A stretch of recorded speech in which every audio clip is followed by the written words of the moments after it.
नमस्कार दोस्तों, आइए सुनते हैं लेखिका गीताश्री की कहानी बर्फ की मैनाएं। बेतरह पसीने से भीगी वो किसी पानी वाली जगह की तलाश में थी। घर से इतनी दूर वो अपने दम पर चली तो आई थी, पर अकेलेपन ने उसका दम निकाल दिया था। अच्छा होता शेफाली की बात मान जाती, 2 दिन और रुक जाती, उसका साथ मिल जाता और इतनी बोरियत भी ना होती। अकेलेपन के भूगोल में पृथ्वी का नक्शा अजीब सा हो जाता है, जैसे सारी वनस्पतियां उदासी ओढ़ने लगती हैं और पानी थिरा जाता है। ठिठकती हो आंखों में कोई बूंद जैसे उसकी आंखों में ठिठकी हुई बूंदें भी घनी परछाइयों से भरी हैं, अनगिनत सफेद स्याह परछाइयां, गडमड परछाइयां। दोस्तों, आपको हमारा ये प्रयास कैसा लग रहा है? और अगर हमारा ये कहानी सुनाने का अंदाज आपको पसंद आ रहा हो तो हमारे इस चैनल को लाइक, शेयर और सब्सक्राइब करना बिल्कुल ना भूलें। और हाँ, कहानियां सबसे पहले आप तक पहुंचे इसके लिए बेल आइकन दबाना बिल्कुल ना भूलें। और अब कहानी आगे। खुद भी तो किसी परछाई में बदल चुकी है या किसी परछाई का पीछा कर रही है। उसे भी इस बियावान में पानी की तलाश है। अकेली भटकती हुई वो पहाड़ी जंगल में दूर तक निकल आई है। झाड़ियां और देवदार के वृक्षों से होकर गुजरते हुए जिंदगी बेहिसाब याद आ रही है।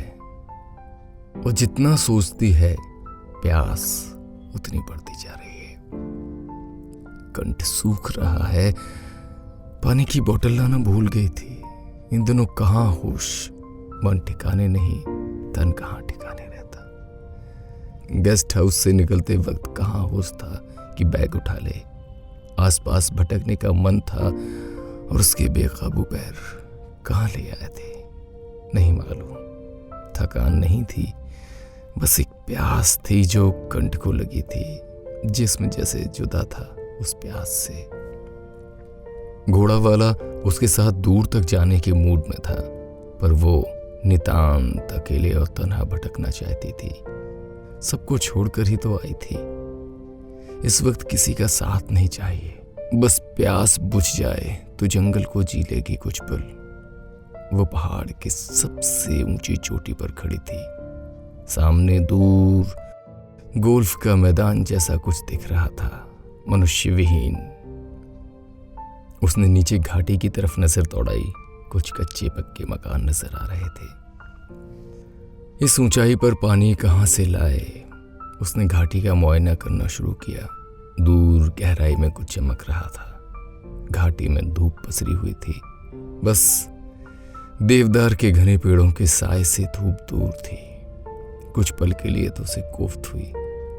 उसने सुना था कि पहाड़ गीले होते हैं और कहीं भी पानी के छोटे मोटे झरने मिल जाते हैं। उसे तब सोचकर बहुत रोमांच हुआ था और उसे लगा कि उन झरनों के सोते में अपना मुंह लगाकर पहाड़ का सारा पानी पी जाए। अपनी सोच पर उसे हंसी भी आई थी। पहाड़ का सारा पानी कैसे पिएगी? चखेगी जरूर, कैसा होगा स्वाद। इसी रूमानियत में डूबी वो दुर्गम चढ़ाई चढ़ गई। नीचे सब कुछ बहुत छोटा नजर आ रहा था और प्यास बड़ी होती जा रही थी। एक चट्टान पर बैठ गई। वापस जाकर ही पानी मिलेगा, कोई उपाय नहीं है। बेहतर हो यहां बैठकर नजारा लें और फिर वापस लौट जाएं। लौटने में भी उतना ही वक्त लगेगा जितना चढ़ाई में। पहाड़ी रास्ते हैं, संभल कर जाना होगा। फिसल गए तो खाई में हल्की सहरन हुई। उसने महसूस किया वहां अकेली नहीं है। हवा है, पेड़ हैं, पत्थर हैं, वनस्पतियां हैं, उसी की तरह उदास और तन्हा। उसने पेड़ों की टहनियों पर निगाह दौड़ाई। 2 पहाड़ी मैना वहां दुबकी हुई बैठी थीं। कैमरा नहीं लाई थी, फोटो खींचने लायक दृश्य था। वो देखती रही, टकटकी लगाए। लगता है कुछ अच्छा घटित होने वाला है। इस वीराने में क्या अच्छा घटित होगा? बुरा तो कहीं भी घट सकता है। वो वक्त देश काल देखकर नहीं घटता। कि मैनाएं बड़ी प्रतीकात्मक होती हैं। 7 तालों में बंद हॉस्टल में ये मैनाएं ही तो थीं जो कभी खिड़की पर अपने पर मार जाया करती थीं। सुबह सवेरे अगर एक मैना दिखती तो गुड्डी चिल्लाती 1 फॉर सौरो। तब तक सीमा को 2 मैनाएं दिख जाती। वो खुशी के मारे चीख पड़ती 2 फॉर जॉय। आज तो मजा आएगा, कोई अच्छी खबर जरूर मिलेगी। गुड्डी का उतरा हुआ मुंह देखकर सीमा चुप लग जाती। गुड्डी प्रार्थना बुदबुदाने लगती, हे भगवान आज कुछ बुरा ना हो। एक मैना क्यों दिखती है मुझे, क्या होने वाला है, हो भगवान। फिर तो रूम की 5 लड़कियां खिड़की पर डट जाती कि उन्हें भी 2 या 2 से अधिक मैना दिखें। वे इशारों से या अपनी प्रार्थनाओं से मैनाओं का आह्वान करती। सारी बहसें सुबह सुबह मैनाओं पर केंद्रित हो जाती। रविवार की सुबह 5 लड़कियां 2 से अधिक मैनाओं का आह्वान करती। पूरे रूम में मैना पाठ होता। 1 फॉर सोरो, 2 फॉर जॉय, 3 फॉर लेटर और 4 फॉर गेस्ट। और उस कमरे की 5वीं नई लड़की गंवई सी विचित्र भाव से ये पाठ सुना करती और मैनाओं की संख्या से पूरे दिन को नियंत्रित होते देखती। जिसको एक मैना दिखती वो दिन भर तनाव लिए घूमती या किसी से झगड़ लेती या भिड़ंत हो जाती या डांट सुनकर आ जाती। किसी न किसी तरह का नुकसान पक्का। और शाम होते होते एक मैना अपनी करामात जरूर दिखा जाती। 2 महीने वाली लड़की दिन भर मच करती घूमती और होंठों से गाने के बोल हटते नहीं। कुछ न कुछ अच्छा जरूर होता। रूटीन से हटकर 3 महीना चिट्ठी का आगाज करती और चिट्ठी आ जाती। रविवार की सुबह 4 महीना दिखती और शाम होते होते कोई गेस्ट विजिट कर जाता। कोई आए, वहां का मौसम थोड़ा बदलता था। जिनका कोई नहीं आता वे दूसरों के बदलते मौसम को हसरत भरी निगाहों से देखा करती। मैनाओं की अहम भूमिका थी वहां का मौसम बदलने में। और 5वीं लड़की अब मैनाओं को आजमाने के लिए खुद को तैयार कर चुकी थी। कुछ सालों तक उन ऊंची दीवारों नुकीली मुंडेर पर कौआ मैना के अलावा सिर्फ धूप उतरती थी, जिसे शाम धीरे धीरे कुतर लेती थी। उन अंधेरे में 5वीं लड़की का दुख खुलता जाता, जिसे कभी कभी सुबह की 2 मैनाएं उन पर रुई के फायर रखती थी। यह अलग बात है कि कई दिनों तक उसे मैनाओं के झुंड दिखते, जिनका कोई अर्थ लड़कियों ने नहीं ढूंढे थे। वो सिर्फ 3 मैना देखना चाहती थी। एक खत आ जाए कहीं से जो उसे थमा जाए, कभी ना बदलने वाला मौसम। इंतजार कई बार उम्र से लंबा हो जाता है। वो जाते जाते कह गया था कि पत्र लिखेगा। एक ही मुलाकात में इतना भरोसा नहीं करना चाहिए था। सिर्फ 7 दिन का नेशनल कैंप था और पूरी भीड़ में एक अनगढ़ सा लड़का उसे भा गया था, या उस लड़के को वो भा गई थी। दिन भर सांस्कृतिक कार्यक्रमों में सब उलझे रहते, फिर शाम को साथ बैठकर चुहलबाजी होती थी। सबकी नकल उतारने वाला लड़का 10 राज्यों की टीम में सबसे ज्यादा पॉपुलर हो चुका था। उसे अच्छा लगता था कि वो लड़का उसे तिरछी नजरों से देखता रहता है। दोनों की तिरछी निगाहें अक्सर टकराती हैं और दोनों झेप जाते। दोनों के बीच अनकहा छंद पनप रहा था कि विदा की बेटा आ गई। नीतू कुमारी, चंद्रा देवी ने हकार लगाई। खिड़की से बाहर उसने आज नहीं देखा था, सो मैनाएं नहीं दिखी थी। उसके भीतर 3 मैनाएं पुदक रही थी। चंद्रा देवी ने उसके हाथ में एक बंडल पकड़ा दिया। आपका कोई पार्सल आया है, खोलकर देख लो। पार्सल? हैरान शब्द बाहर उछले। चिट्ठी होती तो क्या बिगड़ जाता। किसने भेजा होगा, क्या होगा? गांव से कोई ना कोई सामान साथ लेकर आता है। उसकी दुनिया का अभी विस्तार नहीं हुआ था। बस परिवार के नाम पर एक पिता और छोटा भाई था। माँ के घर से जाने के बाद दुनिया सन्नाटे में डूबी थी, जहां कोई किसी से ज्यादा बात नहीं करता था। हड़बड़ाते हुए उसने पार्सल खोला। अखबार के पन्ने से खोलकर एक ऊनी शॉल और एक पन्ना गिरा। भीतर के 3 मैनाएं पंख फरफरा रही थीं, जोर जोर से। प्रिय नीतू जी, कुशलते कुशल हूँ, कुशल चाहता हूँ, दिल में लगन है, मिलन चाहता हूँ। आपके लिए एक तोहफा भेज रहा हूँ, स्वीकार करें। ये मेरी खड्डी में मेरे द्वारा बनाया हुआ शॉल है, इसे गौर से देखिएगा, फिर उड़कर फोटो खिंचवाकर हमें निम्नलिखित पते पर भेज दीजिएगा। सिर्फ आपका, नरेंद्र कुमार सिंह, ग्राम वाशिंग, डाकखाना बवेली, जिला कुल्लू, हिमाचल प्रदेश। उसने झुककर शॉल उठाया, पूरा खोलकर देखा। पूरा सादा था, ग्रे कलर का, बॉर्डर पर सुंदर डिजाइन बना हुआ था, झालरें लटकी हुई सुंदर दिख रही थी। उसने लिखा था, गौर से देखना। गौर से देखते हुए किनारे पर नजर गई। वहां डिजाइन की तरह लिखा था NK नरेंद्र कुमार या नीतू कुमारी, दोनों नाम हो सकते थे। नाम का कैसा संयोग है। उसने भीतर की दोनों मैनाओं को देखा जो सुख दे रही थी।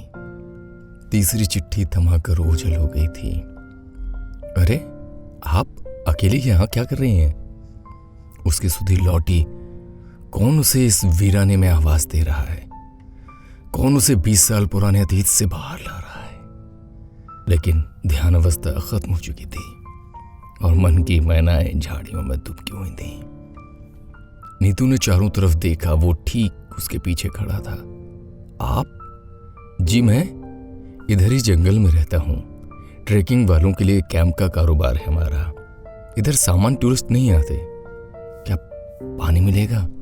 प्यास जोर की लगी है। आपको कैंप तक साथ चलना पड़ेगा, ज्यादा दूर नहीं है। आइए, वहां और भी कुछ मिलेगा। वो मुस्कुराया। अधेड़ उम्र का तगड़ा पहाड़ी व्यक्ति बिना हाफे पहाड़ की चोटी पर विचर रहा था। हिमाचली टोपी और मफलर से चेहरा और गर्दन आधी ढकी हुई थी। नीतू साथ चल पड़ी। पानी की चाहत सबसे ऊपर थी। पानी पीकर इन अजनबियों से बात करेगी। स्थानीय चीजों के बारे में बात की जा सकती है। नीतू को कुल्लू में कुछ दिन बिताना था और किसी की तलाश करनी थी।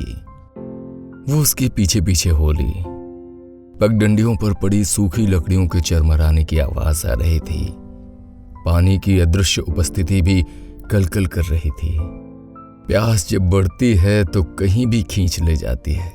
200 मीटर की ढलान पर कुछ टेंट दिख रहे थे। आपको पता है जहां आप बैठी थीं वो कौन सी जगह है? इसे लवर्स पॉइंट कहते हैं। यहाँ या तो लवर्स आते हैं या ट्रैकर्स। किसी को अकेला पहली बार देखा सो पूछ बैठा। अच्छा। नीतू को वो आदमी बहुत दिलचस्प लगा। आप तो यहीं के मालूम पड़ते हैं, आप तो मेरी मदद कर सकते हैं। कैसी मदद? वो हैरानी से बोला। आपको कुछ लोकल चीजें खरीदनी हो तो बताना, मैं गुरुदयाल को आपके साथ लगा दूंगा। सस्ते ऊनी कपड़े और शॉल दिलवा देगा। दोनों यहाँ की खास होती हैं। टोटी वाले जग से पानी पीते पीते नीतू ने कहा, मुझे किसी खड्डी से शॉल खरीदना है, दुकान से नहीं। खड्डी का भाव ही दिलवाएंगे आपको। वहां क्या करेंगी जाकर? वो गांव में होता है और आप पहाड़ी रास्तों को तो जानती हैं। गाने की पैरोडी सुनाता हूँ। ये रास्ते हैं पहाड़ के, चढ़ना उछल उछल के, हड्डी नजर ना आएगी जो गिर गए उछल के। अच्छा गाते हैं आप, नीतू मुस्कुराई। जी, टाइम पास के लिए सब करना पड़ता है। ये अपने कुल्लू शॉल ही तो ओढ़ रखी है, पुरानी दिखती है। नीतू ने शॉल को जोर से लपेट लिया। नीतू को लगा वो आदमी तिरछी नजर से शॉल को देख रहा है। NK वाला छोर नीचे लटक रहा था। टेंट से कुछ युवा लड़के लड़कियां बाहर निकल आए थे। अक्टूबर में पहाड़ का मौसम मैदान जैसा ही होता है, खुशगवार और लुभावना। मैं चलती हूँ। गुरुदयाल, मैम को गेस्ट हाउस तक छोड़ के आओ। मैं अकेली चली जाऊंगी। आप रास्ता बता दें, कहाँ इन्हें परेशान कर रहे हैं? मैम, ये शहर नहीं, पहाड़ हैं। न मौसम का पता न रास्तों का। इसे साथ ले जाइए। दिन भर में हमारे 20 चक्कर लग जाते हैं, ऊपर नीचे। सबकी जरूरत का सामान नीचे से लाना पड़ता है। नीतू वहां कुछ देर और रुकना चाहती थी, पर वो आदमी उसे भेजने पर आमादा था। उसे ऐसा महसूस हुआ। खुद उसने ही कहा कि चलती हूं तो वो रोके किस हक से? चलना चाहिए। जिस परछाई का उसे पीछा करना है वो यहाँ नहीं, कहाँ है मालूम नहीं। उस पार्सल के बाद न कोई मैना मुंडेर पर दिखी, न खत का जवाब आया। हॉस्टल खत्म, नौकरी शुरू, विवाह और तलाक लगभग साथ साथ जिंदगी शुरू होते ही खत्म। अब थी छोटे कस्बे में टीचर की नौकरी और तन्हाई। गुरुदयाल, एक बात बताओ, यहां बर्फ गिरती है? किस महीने में? दिसंबर से मार्च तक कभी भी? जहां भी देवदार के पेड़ होते हैं वहां बर्फ गिरती है। तुम इनके क्या लगते हो?